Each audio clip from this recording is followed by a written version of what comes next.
Hello, একটা special mini vlog নিয়ে চলে এসেছি। আজকে একটা স্পেশাল ওকেশন আছে, এই জন্য এখানে মাটন আমি ম্যারিনেট করে নিয়েছি। আর দেখো আমরা সবাই হাতে মেহেন্দি পড়েছি।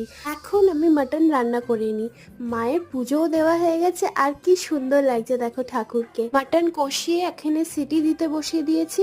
বাইরে রোদটা জাস্ট দেখো, প্রচন্ড গরম পড়েছে এবছর। রান্না কমপ্লিট করে স্নান করে নিলাম, এবার চলো লাঞ্চ করতে যাই। লাঞ্চে ছিল পোলাও, মাটন, আমের চাটনি আর ভাত। এখন আমরা সবাই মিলে একসাথে খেতে বসেছি। এবার বলি, অকেশনটা হলো আমার মামা মামির অ্যানিভার্সারি আজ, সেই জন্য একটা ছোট্ট করে সেলিব্রেশন হচ্ছে। এখন মামা সবাইকে রসগোল্লা খাইয়ে দিচ্ছে, আর লাস্টে মামা মামিমা দুজনকে রসগোল্লা খাইয়ে দিল। তারপর আমরা বসে পড়লাম কোল্ড ড্রিঙ্কস নিয়ে। এরপর সন্ধেবেলা আমরা সবাই মিলে কি করলাম সেটা নেক্সট ব্লগে তোমাদের সাথে শেয়ার করব। Stay tuned, tata.